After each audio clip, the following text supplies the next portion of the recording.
ಇದು ರೆಸಿಪಿ ಹಸಿ ಮಜ್ಜಿಗೆ ಸಾರು. ಮನೆಯಲ್ಲಿ ತರಕಾರಿ ಏನಿಲ್ಲದಾಗ ಮಾಡ್ಬೋದು. ಹಾಗೆ ರೈಸಿಗೂ ತುಂಬ ಚೆನ್ನಾಗಿರುತ್ತೆ. ಹಾಗೆ ಲೇಡೀಸು ಜಾಬ್ಗೆ ಹೋಗಿ ಸುಸ್ತಾಗಿರ್ತಾರಲ್ಲ, ಮನೇಲಿ ಏನೂ ತರಕಾರಿ ಇರಲ್ಲ, ಈ ಥರ ಈಸಿಯಲ್ಲಿ ಮಾಡುವ ಹಸಿ ಮಜ್ಜಿಗೆ ಸಾರು ಹೇಗೆ ಮಾಡುವುದು ಅಂತೇಳಿ ತೋರಿಸ್ತಾ ಇದ್ದೀನಿ ನೋಡಿ. ಬೇಕಾಗುವ ಪದಾರ್ಥಗಳು: ಒಂದು ಇಡಿಯಷ್ಟು ಶೇಂಗಾ ಬೀಜ, ಅರ್ಧ ಇಂಚು ಹಸಿ ಶುಂಠಿ, ಒಂದು 5-6 ಮೆಣಸು, ಅರ್ಧ ಸ್ಪೂನು ಜೀರಿಗೆ, ಒಂದು ಗಡ್ಡೆ ಬೆಳ್ಳುಳ್ಳಿ, ಒಂದು 4-5 ಹಸಿಮೆಣ್ಸಿನ್ಕಾಯಿ. ನೀವು ಮಜ್ಜಿಗೆ ಎಷ್ಟು ಇರುತ್ತೋ ಅಷ್ಟು ತಕ್ಕಂಗೆ ಹಸಿಮೆಣ್ಸಿನ್ಕಾಯಿ ತಗೋಬೋದು. ನಾವು ಇಷ್ಟೇ ಸಾಕು ಅಂತೇಳಿ ತಗೊತಾ ಇದ್ದೀವಿ.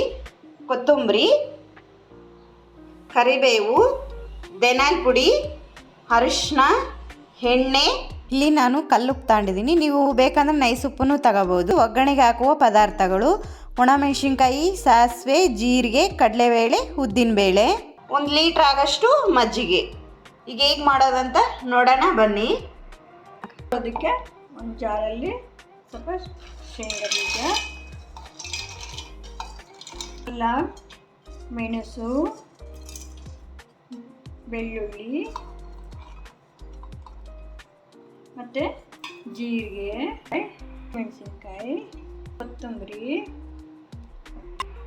ಇದಕ್ಕೊಂದು ಸ್ವಲ್ಪ ಅರಿಶಿನ, ಆಮೇಲೆ ಸ್ವಲ್ಪ ಧನಿಯಾ.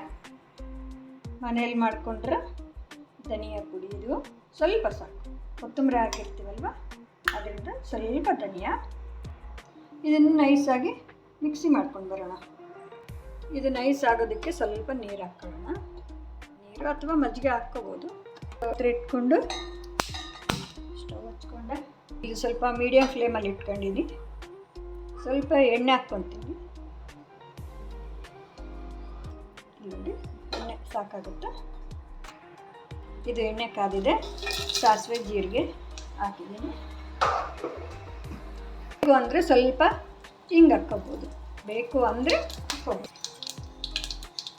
ಈಗ ಹಸಿ ಕರಿಬೇವು,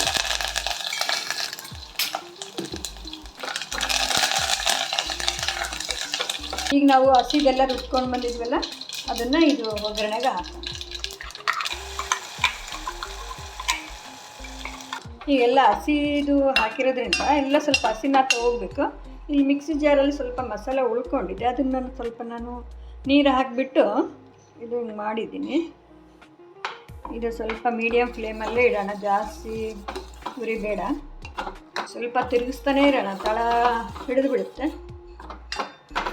ಇದು ಈಗ ಆಗಿದೆ, ಆಗಲೇ ಎಲ್ಲ ಒಂದು ಕಡೆ ಕೂಡ್ಕೊಳ್ಳುತ್ತೆ. ಹಿಂಗೆ ಆಗಿದೆ ಅಂತ ಗೊತ್ತಾಗಿದ ತಕ್ಷಣ ಎಲ್ಲ ಹಿಂಗೆ ಒಂದು ಕಡೆ ಕೂಡ್ಕೊಳ್ಳುತ್ತೆ. ಅವಾಗ ಫ್ಲೇಮ್ ಪೂರ ಕಮ್ಮಿ ಇಟ್ಟು ಇದಕ್ಕೆ ಮಜ್ಜಿಗೆ ಹಾಕೋಣ. ಮಜ್ಜಿಗೆ ಹಾಕಿದ್ಮೇಲೆ ಸ್ಟವ್ ಆಫ್ ಮಾಡಿ ಅದನ್ನೆಲ್ಲ ನೀಟಾಗಿ ತಿರುಗಿಸ್ಕೊಂಡ್ರೆ ಇದಕ್ಕೆ ತಕ್ಕಷ್ಟು ಉಪ್ಪು ಹಾಕ್ತೀನಿ. ಬೇಕಂದರೆ ಕಮ್ಮಿ ಬಂದರೆ ನೋಡಿ ಹಾಕ್ಕೊಳ್ಳಿ. ಜಾಸ್ತಿ ಮಂದಿ ಹಾಕಿದ್ದು ಇನ್ನು ಸ್ವಲ್ಪ ನೀರನ್ನು ಹಾಕ್ತಿರೋದು. ಉಪ್ಪು ಕರಗೋವರೆಗೂ ಸ್ವಲ್ಪ ಕೈ ಆಡ್ತೀನಿ. ಕೊತ್ತಂಬರಿ, ಈಗ ಹಸಿ ಮಜ್ಜಿಗೆ ಹಾಕ್ತೀವಿ. ಇದು ರೈಸಿಗೆ ಮಾತ್ರ ಭಾಳ ಚೆನ್ನಾಗಿರುತ್ತೆ. ಸ್ವಲ್ಪ ತಿರುಗಿದ್ರೆ ತಳ ಹಿಡಿಯಲ್ಲ, ತಳ ಹಿಡಿದಿರೋದೆಲ್ಲ ಬಿಟ್ಕೊಡುತ್ತೆ, ಗಂಟಾದಂಗೆಲ್ಲ.